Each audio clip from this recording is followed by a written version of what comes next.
Hi everyone. I wanted to give a quick demonstration of how to work with box plots, or box and whisker plots as they're sometimes known. And they're really not that hard. I just want to show you with this big set of numbers the best way to approach this. So I'm starting on Delta Math. I'm going to do 2 examples here and then 1 on Khan Academy. So it'll be a little bit longer video, but if you want to just watch part of it or skip ahead, feel free. So I'm going to start with this set of numbers and I'm going to write the whole thing down. After I write down the set of numbers, I'll switch to my whiteboard app so you guys can see what I'm writing. So I have 6, 6, 7, 7, 7, 8, 8, 10, 12, 17, 18, and 18. Okay, so now that you can see my set of numbers, I'm going to start dealing with it, and on Khan Academy, I'm looking for a few things. I'm looking for my minimum, I'm looking for my maximum, I'm looking for my median, and I'm looking for a few interquartile ranges. So I'm going to look for quartile 1 and quartile 3. This will be all of the information that you need in order to create an accurate box and whisker plot. So with this big set of numbers, hopefully we should recognize the terms minimum and maximum pretty easily. That's just going to be my smallest number and my biggest number. So those are always nice because I can fill those in right away. So I have 6 and 18 for my minimum and maximum in this case.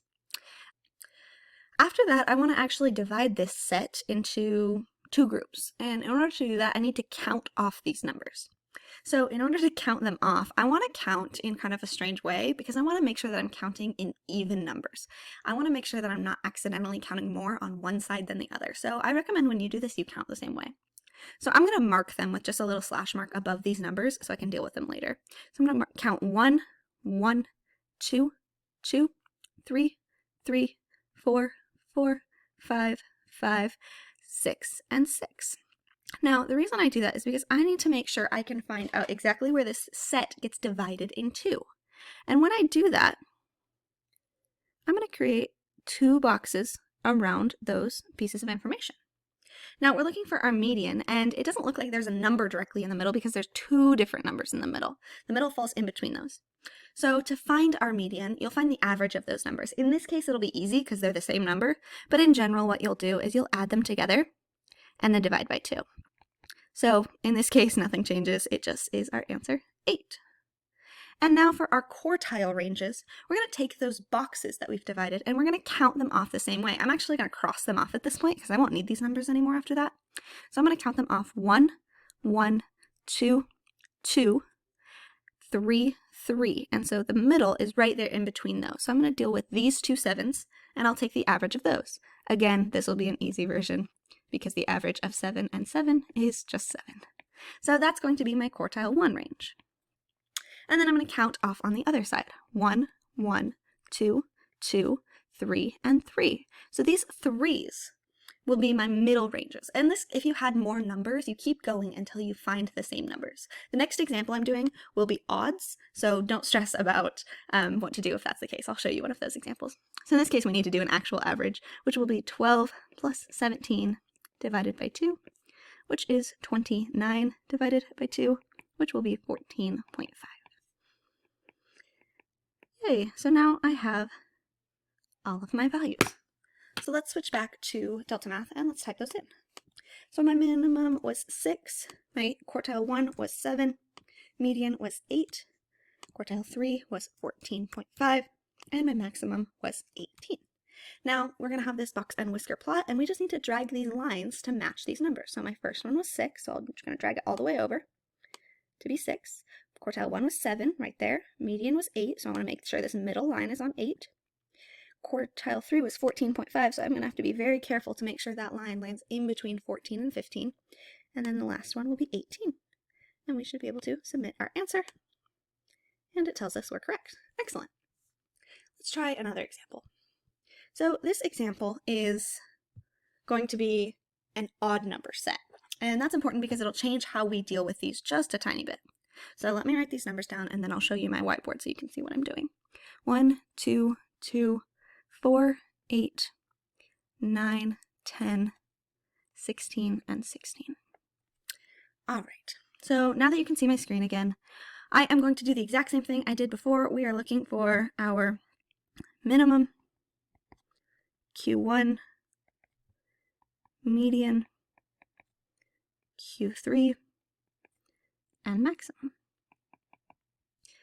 Once I do that, I can start pretty easily by finding my minimum and my maximum. It's just the first and last numbers. Those are always nice and easy. Then we'll switch to my median. So to find that, I need to cross off these numbers one at a time to find what's directly in the middle of this set. So I'm going to cross off 1, 1, 2, 2, 3, 3, 4, and 4. I'm going to stop there because I only have one number left. So I can't say 5, 5 because there's only one number. So that's going to be my median.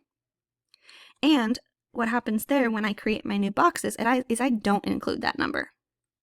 That number disappears from my two side sets. Now that I have my two side sets, I can do the same system to find my Q1 and Q3. So I will cross out 1, 1, and then these will be 2 and 2, so I'll just leave them. I won't cross them out this time. And here, same thing, 1 and 1, and my 2 in the middle will give me my averages. So I need to find these averages. 2 plus 2 divided by 2 is 4 divided by 2, which of course is just 2. That's my Q1. And the average of 10 and 16 will be 10 plus 16 divided by 2. Should give us 13. So let's go back to Delta Math and type in these answers. Minimum of 1, Q1 was 2, median was 8, Q3 was 13, and my maximum was 16. And now to solve, I just want to adjust all of these numbers to match the correct lines. Sometimes I mess these up, so make sure you're very careful when you drag them so you don't have to start over. Great. Okay, let's do an example on Khan Academy now.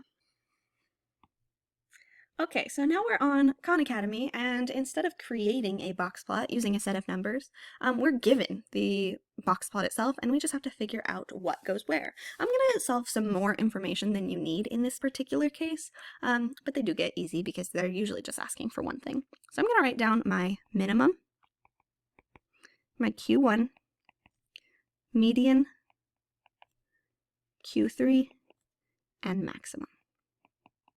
So to find these, I just want to look at this box plot. So I know this dot right here is going to be my minimum. It looks like that's at 5.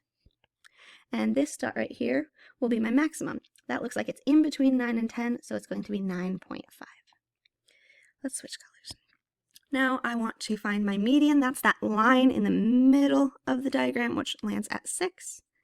And then I want to find Q1 and Q3, which are these inside lines to create this box, which looks like they land at 5.5 and 7.5. Now, the problem itself asked for the median, so I'm looking for 6 in this case. Let's do one more. So we are looking for the inner quartile range of the data in this box plot below, and the inner quartile range is the range within these quartiles. So you're just looking for how much space is in that box. So I'm going to find this line right here, which would be Q3, which is 7, and I'm going to subtract whatever Q1 is. Q1 in this case lands right here, which is between 5 and 6, so it's 5.5. And if I subtract those numbers, I get 1.5.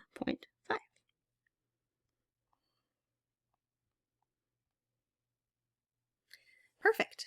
I hope you found this helpful, and good luck with the rest of your distance learning assignments.